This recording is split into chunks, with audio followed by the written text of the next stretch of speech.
अस्सलाम वालेकुम स्टूडेंट। आज हम करेंगे एक्सरसाइज 2.3 को हमने कंप्लीट कर लिया। एक्सरसाइज 2.3 के बाद वाला जो टॉपिक है वो सिमेट्रिक फंक्शन है और formation of a quadratic equation.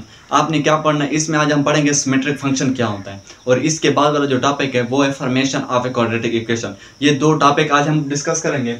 ये मेरे पास पहले है सिमेट्रिक फंक्शन।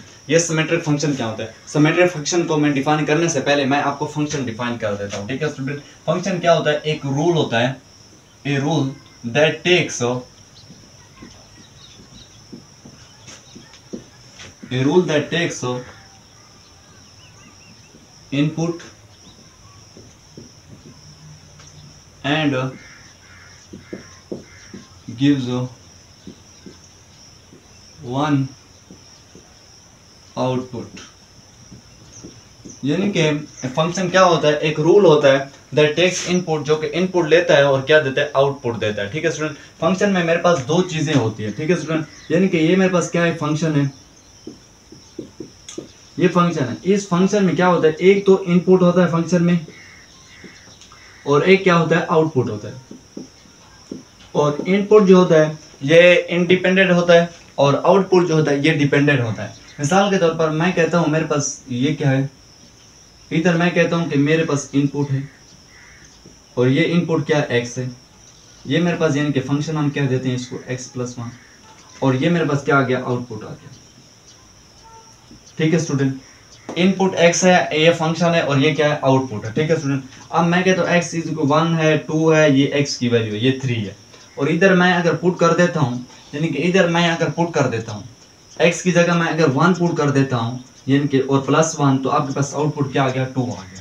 यानी कि इनपुट क्या होता है? आप उसको देते हो, और आपको क्या मिलता है? आउटपुट एक मिलता है। ठीक है स्टूडेंट, इनपुट क्या होता है? आप देते हो और क्या मिलता है? आउटपुट आपको मिलता है। ठीक है स्टूडेंट, तो ये क्या होता है? आप इस 2 को इधर पुट कर देते हो। अब हम इसको इनपुट हम इसे देंगे और हमें यहाँ से क्या मिलेगा? आउटपुट मिलेगा। फिर हम ये इनपुट इसको देंगे तो हमें क्या मिलेगा? आउटपुट मिलेगा। हम इसको 2 देते हैं, ये कि 2 इधर देते हैं, x की जगह 2 लिखते हैं, तो आपके पास इधर आउटपुट आ गया 3। ठीक है सुनो, अब इस 3 को आप इधर पुट कर दो तो 3 + 1 कर दो तो आपके पास क्या आ गया? 4 आ गया। यानी कि ये जो आउटपुट है वो इन पर डिपेंड करता है, इस पर डिपेंड करता है, लेकिन इनपुट जो होता है ये इंडिपेंडेंट होता है। ठीक है स्टूडेंट, हमने इनपुट मेरे पास क्या था? 1 था, मैंने इनपुट यानी कि 1 इधर पुट किया तो मुझे आउटपुट मिला। फिर मैंने इनपुट क्या था? 2 था, जब मैंने इसको 2 दिया, इनपुट दिया इसको, तो मुझे क्या? आउटपुट 3 मिला।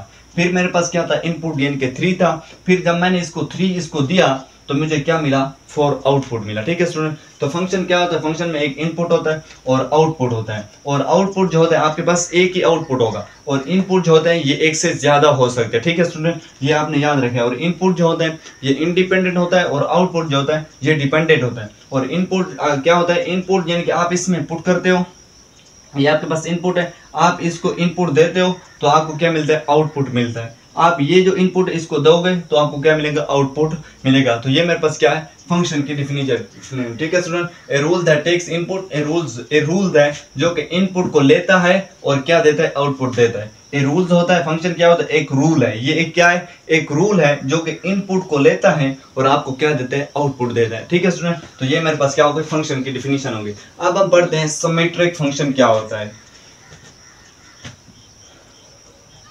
सिमेट्रिक फंक्शन क्या होता है? Symmetric function is a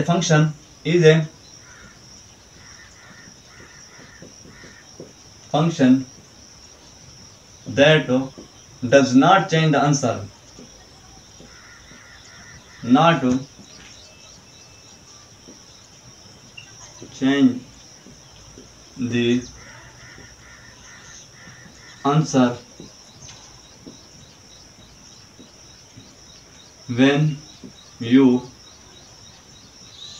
swap the value of its variable. तो सिमेट्रिक फंक्शन क्या होता है स्टूडेंट? सिमेट्रिक फंक्शन की हम डिफिनीशन को देखने से पहले मैं आपको इसकी एक एग्जांपल दे देता हूँ। मान लो कि आपके पास जो अल्फा है वो इज इक्वल टू है 2 और आपके पास जो बीटा है वो इज इक्वल टू है 3। अब मैं कहता हूं कि आप अल्फा प्लस बीटा कर दो, ये क्या हो जाएगा 5 होगा ना। यानी कि अल्फा की वैल्यू 2 है, बीटा की वैल्यू 3 है और ये इज इक्वल टू है 5। ठीक है स्टूडेंट, अल्फा 2 था, बीटा 3 था, अल्फा प्लस बीटा किया 5 आ गया मेरे पास, यानी कि इनकी मैंने वैल्यू को ऐड कर दिया तो क्या आ गया 5 आ गया। अगर मैं इनकी जगह को एक्सचेंज कर देता हूँ, यानी कि मैं 3 को पहले लिख देता हूँ, 2 को बाद में लिख देता हूँ, क्या कुछ इसके आंसर पर असर पड़ेगा? यानी कि देखते हैं, तो इसका जो आंसर है वो सेम रहा। पहले मैंने अल्फा की वैल्यू क्या ली 2 ली प्लस 3 ली तो क्या आया 5 आया। फिर मैंने क्या दिया, यानी कि मैंने अल्फा प्लस बीटा किया इज इक्वल टू 5। फिर मैंने कह दिया कि बीटा प्लस अल्फा क्या इज इक्वल टू 5 आता है। तो मैंने इधर चेक किया, इधर वैल्यू पुट कर दी तो फिर भी क्या आया बीटा प्लस अल्फा। पहले मैंने पुट किया था अल्फा प्लस बीटा, यानी कि अल्फा की वैल्यू पुट की, फिर बीटा की मेरे पास 5 आया। पहले फिर मैंने क्या किया, बीटा की वैल्यू को पहले पुट कर दिया, अल्फा की बाद पुट, फिर भी क्या आया 5 आया मेरे पास। यानी कि ये मेरे पास क्या है वेरिएबल है, अल्फा बीटा जो है ये मेरे पास क्या है वेरिएबल है।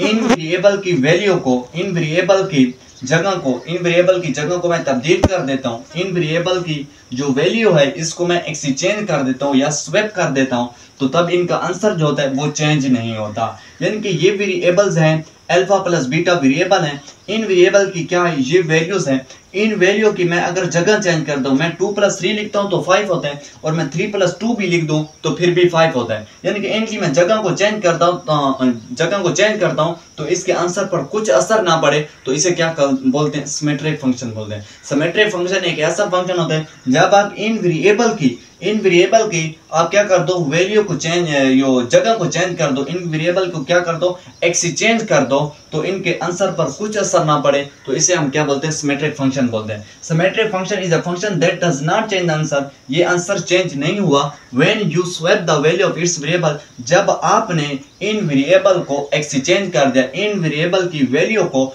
एक्सचेंज कर दिया, तो इसका जो आंसर रहा उस पर कुछ असर नहीं पड़ा, वो आंसर जो सेम रहा। इधर भी आपने 2 प्लस 3 किया तो 5 हुआ, इधर भी आपने 3 प्लस 2 कर दिया तो ये भी क्या हुआ 5 हुआ। तो ये मेरे पास क्या था स्टूडेंट सिमेट्रिक फंक्शन था। हमने फंक्शन को डिस्कस किया कि फंक्शन क्या होता है, एक रूल होता है जिसमें वो इनपुट लेता है और आउटपुट देता है। यानी कि एक रूल होता है जिसमें एक हम इनपुट देते हैं और हमें क्या मिलता है आउटपुट मिलता है। ये इनपुट जो होता है ये इंडिपेंडेंट होता है, आउटपुट क्या होता है ये डिपेंडेंट होता है। ये हमने देखा फंक्शन में। फिर मैंने कहा कि सिमेट्रिक फंक्शन क्या होता है, सिमेट्रिक फंक्शन एक ऐसा फंक्शन होता है that does not change answer, जिसमें आंसर चेंज नहीं होता when you swap the value of its variable, यानी कि जब आप वेरिएबल, ये वेरिएबल है अल्फा बीटा वेरिएबल है, इन वेरिएबल की वैल्यू को आप एक्सचेंज कर देते हो, इनकी जगह को चेंज कर देते हो। यानी कि आपने 2 प्लस 3 लिखा तो 5 हुआ, 3 प्लस 2 लिखा तो 5 हुआ, तो ये क्या हुआ, आपने क्या किया इनकी जगह को चेंज कर दिया, लेकिन इनका आंसर क्या होना चाहिए सेम रहना चाहिए, तो इसको हम क्या बोलेंगे सिमेट्रिक फंक्शन बोलेंगे। ये स्टूडेंट मेरे पास था सिमेट्रिक फंक्शन था। ठीक है, तो अब हम डिस्कस करते हैं formation of a quadratic equation whose roots are given. अब हम क्या पढ़ते हैं सिमेट्रिक फंक्शन पढ़ते हैं। सिमेट्रिक फंक्शन को हमने पढ़ लिया स्टूडेंट, तो इसके बाद जो हम डिस्कस करेंगे वो है formation of quadratic equation, formation of quadratic equation.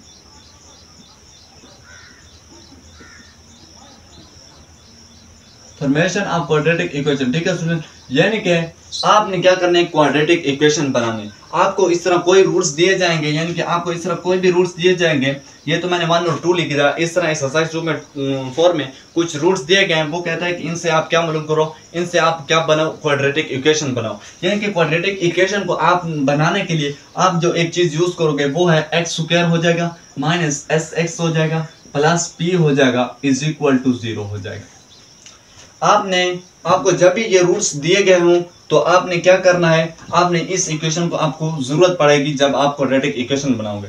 यानी कि वो कहता है कि फॉर्मेशन ऑफ क्वाड्रेटिक इक्वेशन को बनाने के लिए आपको इस इक्वेशन की जरूरत पड़ेगी। ठीक है स्टूडेंट, तो इस इक्वेशन को मैं प्रूव करता हूं, और ये इक्वेशन क्या है इसको हम डिफाइन करते हैं। ये इक्वेशन क्या है, ये एक्स स्क्वायर है माइनस, इसका मतलब क्या होता है एस एक्स का मतलब होता है सम ऑफ द रूट्स, और प्लस पी इसकी जगह क्या है, इसका मतलब है product of the root is equal to 0। यानी कि इधर आपने क्या लिखना है सम ऑफ द रूट्स लिखना है, इधर क्या लिखना है प्रोडक्ट ऑफ द रूट्स, और वो इज इक्वल टू 0 होना चाहिए। ठीक है स्टूडेंट, तो इसको हम पहले प्रूफ करते हैं, फिर मैं आपको इसकी एक एग्जांपल दूंगा। तो पहले मैं इसको प्रूफ करता हूं। यानी कि हमें पता है कि हमें क्या पता है, यानी कि ये जो अल्फा प्लस बीटा होता है, ये जो अल्फा प्लस बीटा होता है ये किसके इक्वल होता है माइनस बी बाई ए। ये क्या है अल्फा प्लस बीटा को हम क्या बोलते हैं सम ऑफ द रूट्स, इसको हम क्या बोलते हैं सम ऑफ द रूट्स। ठीक है स्टूडेंट, ये सम ऑफ द रूट्स है, ठीक है स्टूडेंट। यानी कि सम ऑफ द रूट्स क्या है, alpha plus beta is equal to minus b by a, यानी कि प्रोडक्ट ऑफ द रूट्स किसके इक्वल होता था, सी बाई ए के। ये sum of the roots minus b by a, product of the roots क्या हुआ, सी बाई ए। मेरे पास जो स्टैंडर्ड फॉर्म है क्वाड्रेटिक इक्वेशन की, now standard form of quadratic equation, form of quadratic equation, जो मेरे पास क्वाड्रेटिक इक्वेशन की स्टैंडर्ड फॉर्म है वो क्या है, आप जानते हैं कि ए एक्स स्क्वायर है प्लस बी एक्स है प्लस सी है इज इक्वल टू 0 है। ये क्वाड्रेटिक इक्वेशन का स्टैंडर्ड फॉर्म है, इसको आप जानते हैं, ठीक है स्टूडेंट। अब मैं करता हूं कि divide A on both side, ये वाला जो ए है इसको मैं डिवाइड करता हूं दोनों साइड पर, a x square plus b x plus c is equal to है 0। इस ए को मैं खत्म करना चाहता हूं तो मैं डिवाइड कर दूंगा दोनों साइड पर, इधर ये ए इस ए से कैंसिल हो जाएगा तो क्या हो जाएगा, एक्स स्क्वायर हो जाएगा, प्लस ये क्या हो जाएगा, बी बाई ए हो जाएगा, इसको हम एक्स को इधर बाहर लिख लेते हैं, और प्लस सी बाई ए हो जाएगा, और इज इक्वल टू 0 के नीचे जो भी चीज डिवाइड हो जाए वो 0 होते हैं, ठीक है स्टूडेंट। इसको मजीद इधर करते हैं तो ये आ जाएगा मेरे पास स्टूडेंट। अब आपने लिखा एक्स स्क्वायर हो गया, एक्स स्क्वायर हो जाएगा, प्लस ये क्या था, plus B by A X था। तो अगर मैं इसको ऐसे लिख दूं, यानी कि मैं इधर भी एक माइनस डाल देता हूं, इधर माइनस बी बाई ए कर देता हूं, तो ये हो जाएगा एक्स, और plus C by A is equal to 0। ये स्टूडेंट मैंने क्या, एक्स स्क्वायर इस माइनस को इस माइनस के साथ मल्टीप्लाई कर दो तो क्या होता है, प्लस होता है, ठीक है स्टूडेंट। तो फिर भी मेरे पास क्या होता है, प्लस बन जाता है। तो इसको हम इस तरह लिख सकते हैं, माइनस को एक बाहर और माइनस एक अंदर लिख सकते हैं, क्योंकि अगर हम इनको आपस में मल्टीप्लाई करें तो ये फिर भी क्या हो जाएगा, प्लस हो जाएगा, ठीक है स्टूडेंट। तो अब हम कहते हैं यानी कि ये हो जाएगा एक्स स्क्वायर माइनस हो जाएगा, और ये माइनस बी बाई ए किसके इक्वल है, अल्फा प्लस बीटा के इक्वल है। तो इसकी जगह हम क्या लिख देंगे, अल्फा प्लस बीटा लिख देंगे, और ये एक्स आ जाएगा। और सी बाई ए हमने क्या देखा था, प्रोडक्ट ऑफ द रूट में सी बाई ए किसके इक्वल है, ये अल्फा और बीटा के इक्वल है, और ये इज इक्वल टू आ जाएगा 0 आ जाएगा, ठीक है स्टूडेंट। अब हम करते हैं यानी कि ये हो जाएगा एक्स स्क्वायर हो जाएगा, एक्स स्क्वायर माइनस, इसको हम क्या नाम देते थे, इसको हम क्या कहते हैं, सम ऑफ द रूट्स, इसको हम क्या बोलते थे, सम ऑफ द रूट्स। तो इसकी जगह हम क्या लिख देते हैं, सिर्फ x लिख देते हैं, s लिख देते हैं, और ये x जो है इसके साथ मल्टीप्लाई हो जाएगा, तो ये क्या होगा, s x हो जाएगा। यानी कि ये क्या है, sum of the roots, sum of the root को मैंने क्या लिख दिया, x लिख दिया, और ये क्या आ गया, x आ गया, ठीक है स्टूडेंट। प्लस लिख देता हूँ, ये इसको हम क्या नाम दे देते हैं, प्रोडक्ट ऑफ द रूट्स, इसकी जगह हम क्या लिख देते हैं, p लिख देते हैं, और ये इज इक्वल टू क्या आ जाएगा, 0 आ जाएगा। तो ये मैंने क्या कर दिया, इस इक्वेशन को मैंने क्या कर दिया, प्रूफ कर दिया, ठीक है स्टूडेंट। तो आपको इसी तरह क्वेश्चन में, एक्सरसाइज में इस तरह आपको 2 रूट्स देगा, आपको एक्सरसाइज में 2 रूट्स देगा, आपसे कहेगा, सपोज हम ये ले लेते हैं, ठीक है स्टूडेंट। आपको ये 2 रूट्स दिए गए, इससे आप क्या करो, क्वाड्रेटिक इक्वेशन बनाओ। ये 2 रूट्स दिए गए, रूट्स क्या होते हैं, किसी भी इक्वेशन के एक आंसर होता है, यानी कि वेरिएबल की, यानी कोई भी इक्वेशन है, ये मान लेते हैं कि कोई भी आपके पास इक्वेशन है, इस इक्वेशन का आपने फैक्टराइजेशन से या क्वाड्रेटिक फार्मूले से आपने इसको हल किया, इसमें जो x की वैल्यू आ जाती है, ठीक है स्टूडेंट। अब ये जो x की वैल्यू है, मान लो कि x की यही वैल्यू आ गई, इस वैल्यू आ गई, इस वैल्यू को वो कहता है कि फिर क्या करो, क्वाड्रेटिक इक्वेशन बनाओ। तो आप किस तरह क्वाड्रेटिक इक्वेशन बनाओगे, ठीक है स्टूडेंट। तो रूट्स क्या होता है, रूट जो होता है इन वेरिएबल की वैल्यू होती है, उसको हम रूट्स बोलते हैं। वो कहते हैं अगर आपको कहेगा कि ये रूट्स दिए गए, इनसे आप क्या बनाओ, क्वाड्रेटिक इक्वेशन बनाओ, तो हम किस तरह क्वाड्रेटिक इक्वेशन बनाएंगे। सपोज आप मान लेते हैं कि ये आपके पास रूट्स गिवन है, इससे आपको कहता है क्वाड्रेटिक इक्वेशन बनाओ। तो क्वाड्रेटिक इक्वेशन बनाने के लिए आपने इस चीज को यूज करना होगा, ठीक है स्टूडेंट। क्वाड्रेटिक इक्वेशन जब भी आपको रूट्स दिए जाए और आपसे कहा है कि क्वाड्रेटिक इक्वेशन बनाओ, तो आप क्या करोगे, आप इस तरह करोगे, यानी कि आप लिखोगे sum of the roots. Sum of the roots क्या होता है, अल्फा प्लस बीटा होता है, यानी कि ये क्या हो जाएगा, 2 + 1 होगा। मेरे पास रूट्स ये दिए गए तो हम इनको ऐड कर देते हैं, ये क्या हो जाएगा, 3 हो जाएगा। मेरे पास सम ऑफ द रूट 3 हो गया। अब आपने इसका क्या करना है, प्रोडक्ट ऑफ द रूट्स भी कर लेना है। जब भी आपको रूट्स दिए गए हो तो आपने इसी तरह से ही करना है, आपने प्रोडक्ट ऑफ द रूट्स लिखना है। और प्रोडक्ट ऑफ द रूट्स यानी कि अल्फा बीटा होता है, प्रोडक्ट ऑफ द रूट्स क्या होता है, अल्फा बीटा होता है, यानी कि 2 मल्टीप्लाई कर दोगे, 1 कर दोगे, तो आपके पास क्या आ जाएगा, 2 आ जाएगा। सम ऑफ द रूट्स हमने 2 + 1 का इसका सम ऑफ द रूट निकाला, 3 आया, प्रोडक्ट ऑफ द रूट्स क्या आया, 2 आया। अब ये सम ऑफ द रूट्स, ये इस जगह को हमने क्या नाम दिया था, यानी कि ये आ जाएगा एक्स स्क्वायर। ये हो गया माइनस, ये माइनस आ जाएगा। अब सम ऑफ द रूट्स क्या है, s है, s की sum of the root, sum of root इधर किसके इक्वल आया 3 आया, तो हम इधर क्या कर देंगे 3 कर देंगे और वही x आ जाएगा। प्रोडक्ट ऑफ द रूट्स हमने क्या किया 2 आया, तो ये क्या आ जाएगा 2 आ जाएगा और इज इक्वल टू 0। तो इसी तरह ये क्या बन जाएगी आपके पास, ये एक क्वाड्रेटिक इक्वेशन बन जाएगी। इस तरह अगर आपको कोई भी रूट्स दिए गए हों, कोई भी रूट्स दिए हुए, आपने उन रूट्स के क्या करना है, सम ऑफ द रूट्स को मालूम करना है, सम ऑफ द रूट्स को, फिर आपने क्या करना है, प्रोडक्ट ऑफ द रूट्स को मालूम करना है। जब आप सम ऑफ द रूट्स मालूम कर लो, प्रोडक्ट ऑफ द रूट्स मालूम कर लो, फिर सम ऑफ द रूट्स को भी इधर पुट कर दो और प्रोडक्ट ऑफ द रूट्स को आप इधर पुट कर दोगे, तो आपके पास क्या बन जाएगी, क्वाड्रेटिक इक्वेशन बन जाएगी। ये स्टूडेंट मेरे पास था सिमेट्रिक फंक्शन था कि सिमेट्रिक फंक्शन क्या होता है, फॉर्मेशन ऑफ क्वाड्रेटिक इक्वेशन क्या होता है और फंक्शन क्या होता है। तो ये आज का हमारा लेक्चर था जिसमें मैंने ये आपको डिस्कस किया। तो इंशाल्लाह हम नेक्स्ट वीडियो में एक्सरसाइज 2.4 को स्टार्ट करेंगे। अगर आपको वीडियो अच्छी लगी इसको लाइक करें, सब्सक्राइब करें। मिलते हैं नेक्स्ट वीडियो में, शुक्रिया।